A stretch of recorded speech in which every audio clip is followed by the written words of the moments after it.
ہو سکتا ہے کہ تمہاری زندگی میں ایسی سچویشن ہو تمہیں کچھ سمجھ میں آ نہیں رہا ہو، تمہیں کچھ نہیں سمجھ میں آ رہی کہ مجھے کیا کرنا چاہیے، لیکن اگر تم میری بات اس وقت بھی مانو گے، ان باؤنڈریز کو کراس نہیں کرو گے، گناہ کی طرف نہیں جاؤ گے، جو نیکیاں کیا کرتے تھے ایٹ لیسٹ ان پہ کنسسٹنسی کے ساتھ تم آگے چلو گے، تو ہوگا کیا؟ اللہ تعالیٰ کی طرف سے یہ گارنٹی ہے، میں تمہارے لیے ضرور راستہ نکالوں گا۔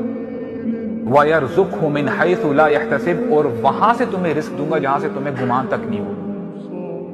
دیکھیں یہ باتیں کون کہہ رہا ہے؟ اللہ تعالیٰ فرما رہے ہیں۔ ہمارا اللہ تعالیٰ کے بارے میں کیا گمان ہے؟ کیا اللہ تعالیٰ ہم سے مذاق کرتے ہیں؟ کیا اللہ تعالیٰ ایگزیجریٹ کرتے ہیں؟ نہیں، اللہ تعالیٰ پریسائز بات کرتے ہیں، نہ اس میں مبالغہ ہوتا ہے، نہ اس میں کوئی کمی ہوتی ہے۔ اللہ تعالیٰ کبھی جھوٹ نہیں کہتے۔ وَمَنْ أَصْدَقُ مِنَ اللَّهِ قِيلًا، اللہ تعالیٰ سے سچی بات کس کی ہو سکتی ہے؟